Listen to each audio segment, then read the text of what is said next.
Sihloko lesitawukhuluma etukwaso lamhlanje na ngesingisi sithi thy rod and thy staff comfort me. NgesiSwati sitawuthi Intfonga Yakho Neludvondvolo Lwakho Kuyangidvudvuta. Sitawufunza njengoba sengisho kanjena ngicabanga ukuthi seningangitshela sisitawufunza kuphi. Akusadzingi nesingisho. Ngidawucela ngingasho ngibona ukuthi niyadini sivele siqale ku verse 1 siye ku verse 5 waleyo chapter le.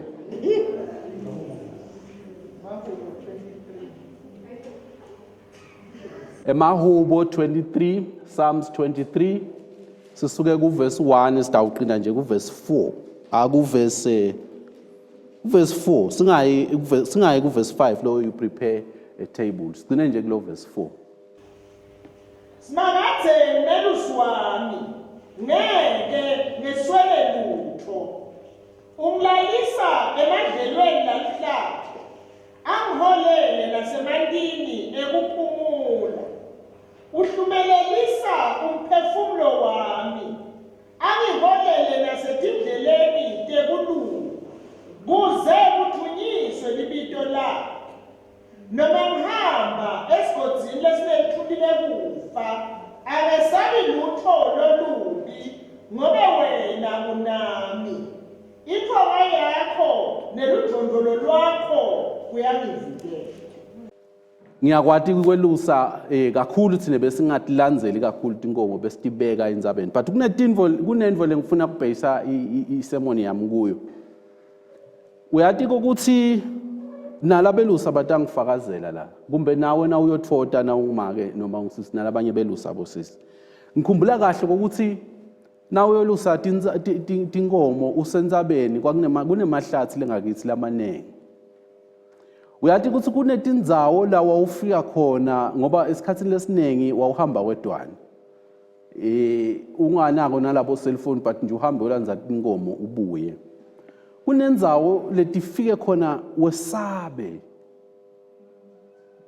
Ukhanze ukuthi kushwaqa ligogo na wedlula khona.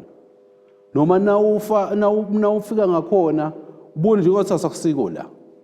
Kunendzawo lengakithi ingale ngetulu kwendzaba. Sekwaba nemahlathi nje sekwaba normal. But kulendzawo na ufika nje ubone ngathi hayi mana kulungahle. So uyasho ke ngalenye ilanga labadzala bathi hayi kwakune meeting ngale. So uthi kumna uthi hawu yathi ngiyakhumbula vele man. Ngangathi ngiyofuna inkomo lapho likhimitela ngabona sifundise umuntu. Kukhona tindzawo lesinye isikhathi uqosha inkomo kusemini nje uyayicosha bese ingena la hlathini usuyafika ukhanze kuthula kusedwile indzawo kwasabeka kangaka. Uthi usuyabuka ukhanze kunemathuna. Ningana kuhlangana nalokho. The valley of the shadow of death. Uve tinwele tingasitiyema uve ngathi neligogo liyashwaca. Kodwa lokwenteka but nje uyesaba ukuthi hey ngahle kwenteke noma yini la. Uthi uyabuka noma sekusuke sekusengcondweni yini ubuka ngathi kunetithunde hey ngibona isithunde sithi yelele usheshe uhambe. It's the valley of the shadow of death. But ngifuna ke kubuya kule context lesikhuluma ngayo la. Lapha kukhuluma Davida lo ngumelusi wetimvu. Ukhuluma indzawo la khuluma kuyo useJerusalem. Nanyalo ikhona lendzawo lebekisa ngayo, ikhona nanyalo the valley of the shadow of death labeka yisho kuyo. But lengifuna kukunaka la ukuthi kulendzawo lena kwakunikelwa khona abantwana noma ke umhlatshelo wabantwana kubhali. Bababulale ke khona. So bekati ke ukuthi kwakwatiwa nje ukuthi that's the valley of the shadow of death. Kunebantu labafileni kunemathuna kulendzawo le. Emathuna emakhosi lamadzala akhona nje lapha kule ndzawo le. So kulendzawo lena it's a valley njengesigodi la. Nawe edlula khona it's a shadow of death. Kulendzawo kuba ngiko ngibikise ngalendzawo ekushwaca kweligogo nawe edlula khona ukuthi ngila kwakufuwa khona. Now in this situation ngifuna sinake indzaba le ndeka kwencwadi yaSamuel chapter 2 Samuel chapter 15 verse 13 la sikhona sithola ukuthi Samuel nangabe anakhunda sengi Samuel Davida uqoshwa ngeAbsalom noma ke Absalom kune riot uyavuka uyamvukela embusweni uyahamba ke uthatha impi yakhe uyahamba udlula in the valley of Kedon Le valley of Kedon is the valley of the shadow of death. Wedlula khona. Now, sesiyabuya ke kule ndzaba yetimvu.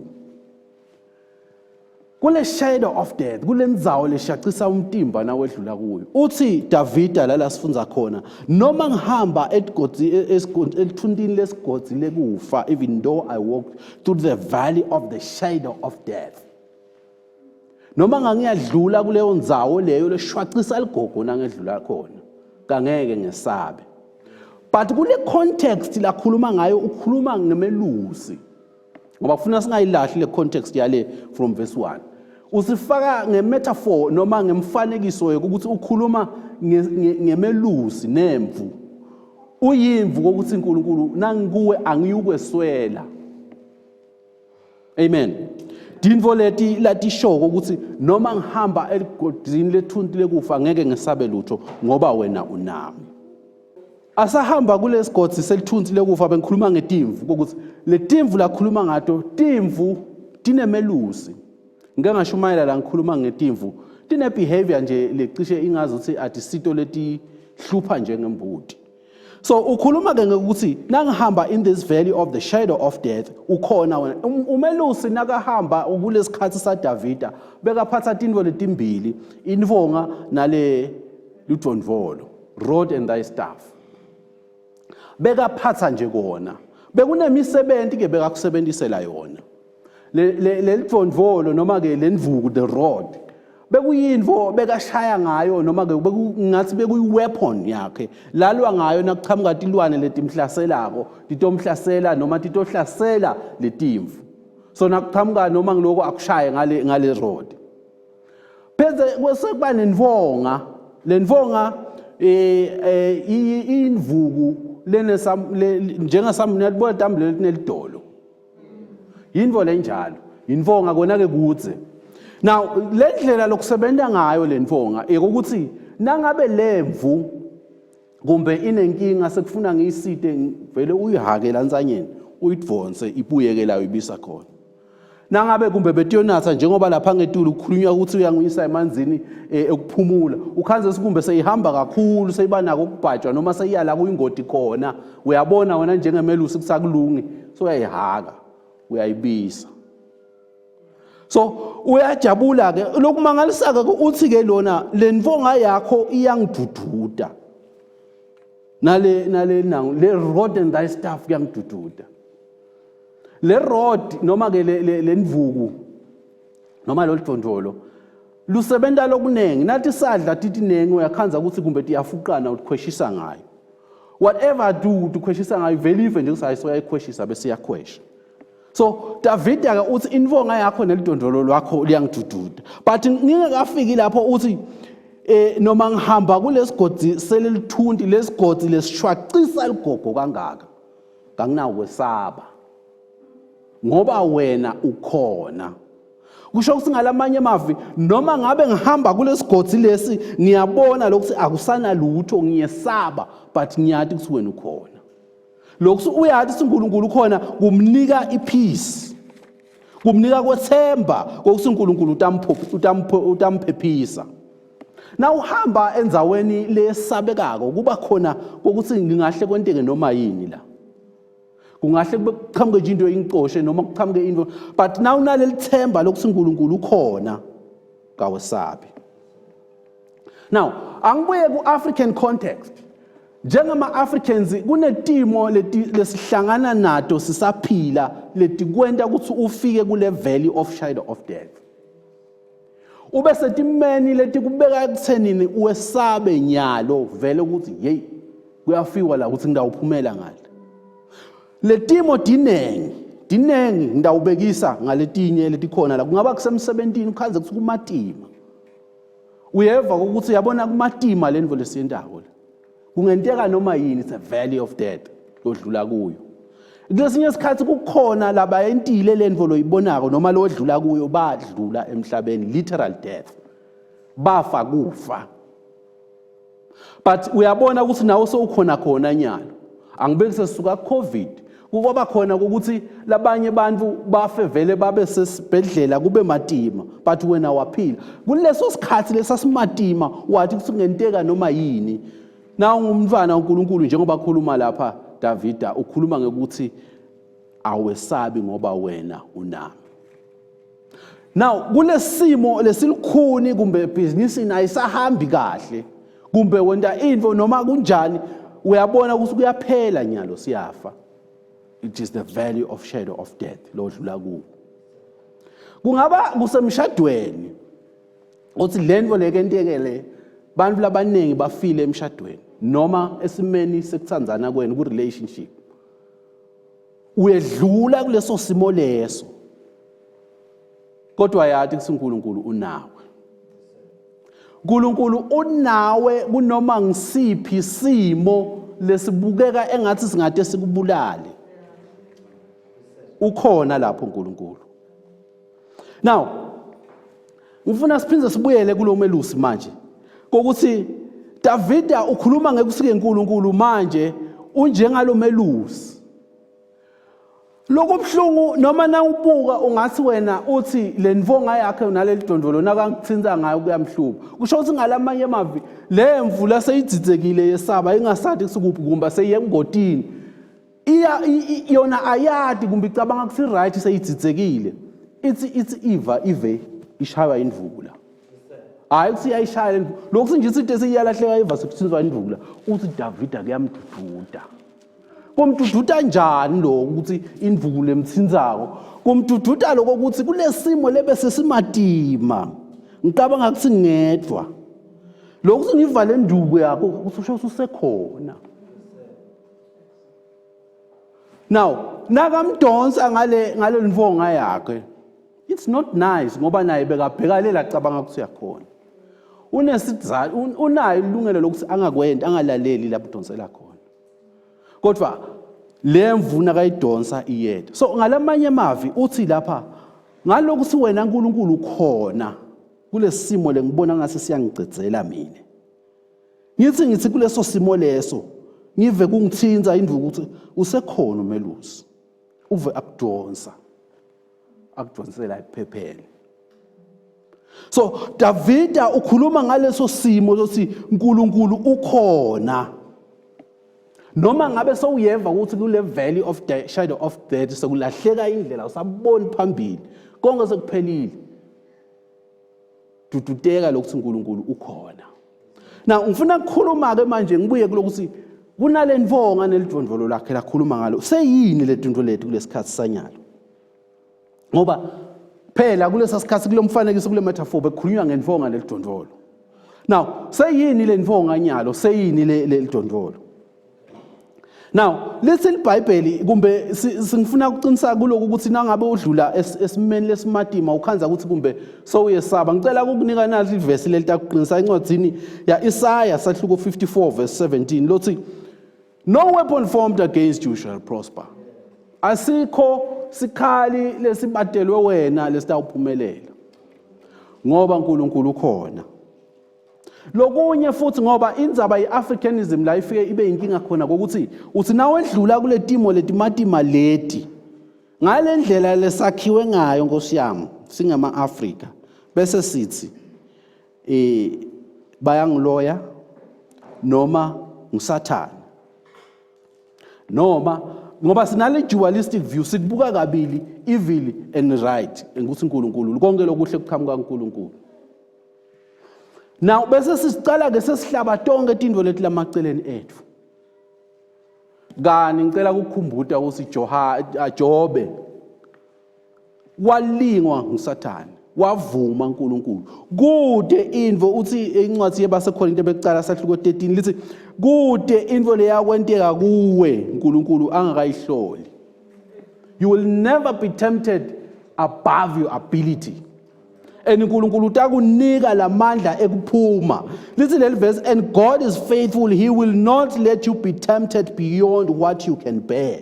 And when tempted, he will also provide a way out so you can enjoy it. Utakusita uNkulunkulu ukuthi akunike indlela yekuphuma kuleso simo leso utokhona ukuthi uqhubekele phambili. So in the valley of the shadow of death, la ukhona khona, kumbe lo sikhuluma, God is there.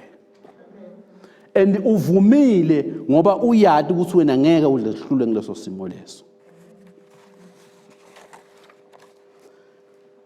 Now, lentfonga ke seyini manje? Ngasibuka encwadzini yebasefeso hlasuko 6 verse 16.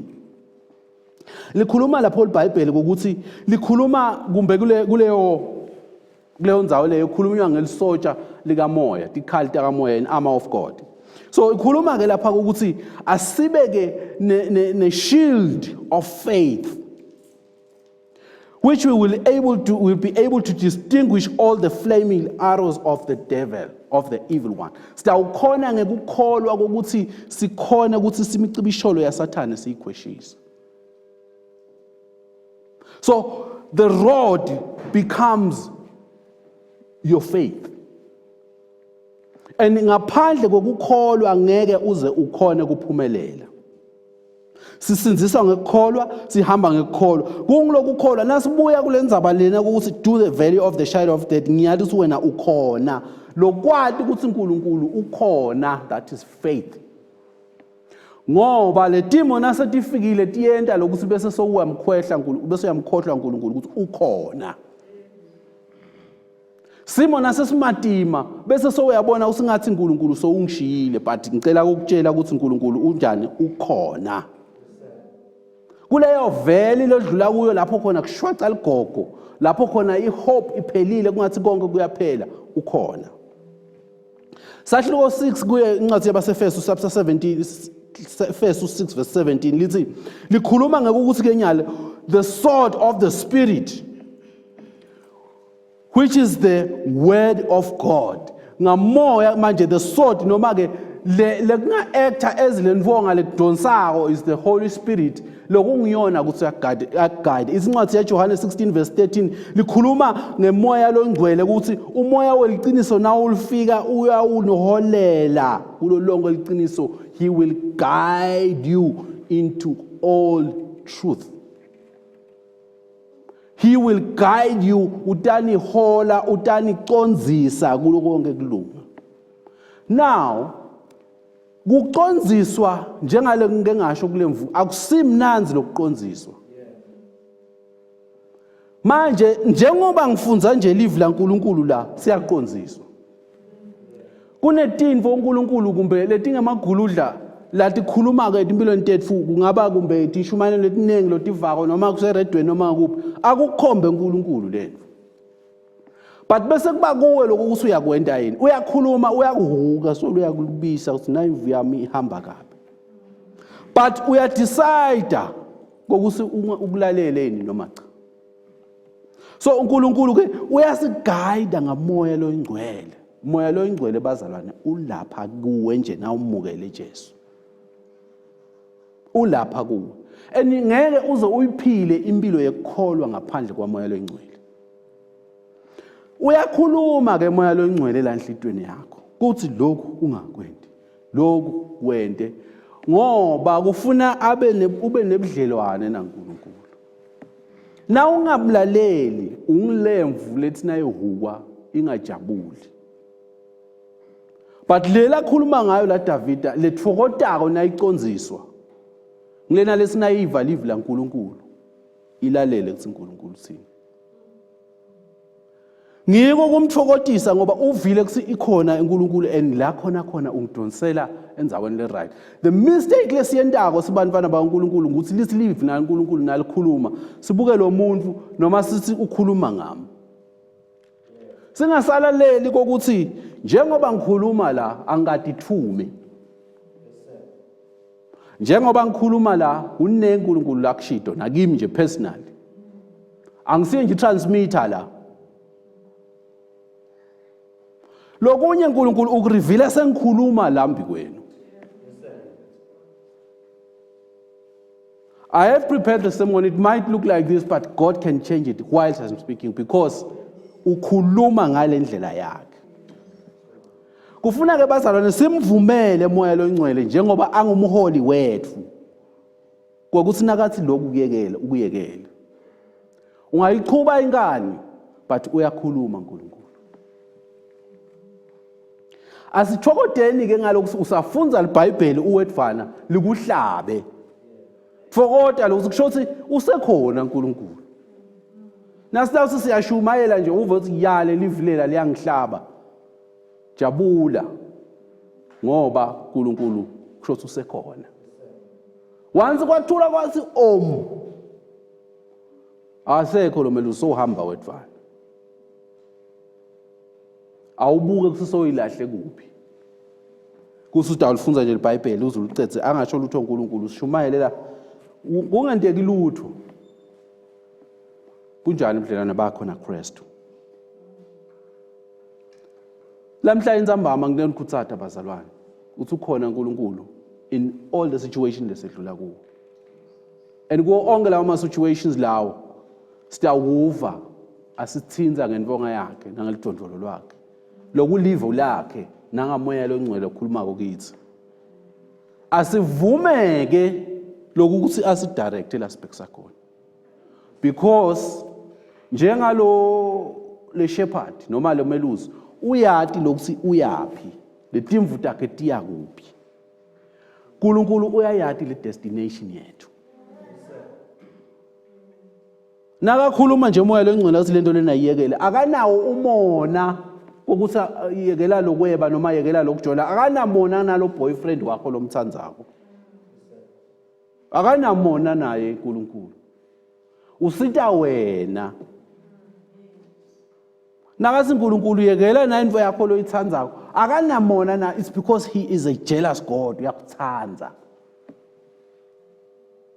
Uyathi nangakhuluma ngejealous God uyabona umtali ngidawubeka example yemntwana nemtali. Uyathi ukuthi umtali kulesinye isikhathi akali kokuthi umntwana wakhe ende indvo noma aye phathini ngoba amnyanya. Unemona walo mntwana wakhe ngeluthando lolukhulu lanalo latiko ukuthi kutawubonakala le abuye umntwana mangasasiko lelasuka ngiko. That is the love God for us. So now it has for us lo mona lanawo ngilokuthi usithandza kakhulu ukuthi angasibona sidegrade kanje. Sesiphetha bazalwane. In difficult situations, God is there. Akabuki nje ukhona. Faith itakwenda ukuthi wathi ukuthi uNkulunkulu ukhona. Kwesibili ungasabi isimo lokuso. uNkulunkulu ukhona. Themba yena. Uthembe leadership yakhe. Leadership ye live lakhe leli. Leadership ya moya loyingcwele. Phindze futhi uthokote nangabe uNkulunkulu akuqondzisa ngelive lakhe. Nangetishumayelo nangelive lakhe nangekukhuluma nje kuwe uwedvana uthi yathi lento le yayilungu. Thokoda umukele bese uyenta. It is only in the word of God and in the spirit lapho sitawuqondziseka khona. Amen. Ngiyacela bazalwane sesifike emaphethelweni esemoni yethu lamhlanje. uNkulunkulu sokhulumele kithi ngendlela letinene. Ngiyacela ukuthi sithandazeni. Sivale inkonzo. Okay, utawuvala MC. Ngiyacela ukuthi sithandazeni sibonge livi laNkulunkulu asakhuluma ngayo. Baba lengcwele egameni laJesu Kristu namhlanje na emini siyalibonga livi lakho. So ushilo uNkulunkulu wethu longetulu kwakho konke ukuthi wena umelusi longuye. Umelusi losinakekelako. Babe uyasicondzisa ngelivi lakho. Uyasicondzisa ngamoya loyingcwele. Kude uNkulunkulu sitawukwenda inzandvo yakho futhi ngoba ufuna sibe ne destination lekahle. Sitha ngamunye wethu lokhona lapha kukhona lokushito nalokukhuluma kuye Nkosi lofuna kuyekele. Kude Nkosi akhone kuholwa nguwe ngoba wena umholela kulokuncoba noma umholela kulendzawo lengiyo ngoba unelihlelo loluhle ngempilo yakhe. Babe kunengi lekunye lesingathi justify ngako lesenda silive lapho singalaleli. Ngiyamthandazela umzalwane ngamunye la in the name of the Lord Jesus Christ. Nkosi uNkulunkulu namandla onke kasikwethembe ukhona kutotonke timo and uNkulunkulu namandla you are doing it for our own good. Sibusise uNkulunkulu evikini sikuphilele nakulo wena njengaNkulunkulu egameni lika Jesu Kristu. umfeli wethu. Amen.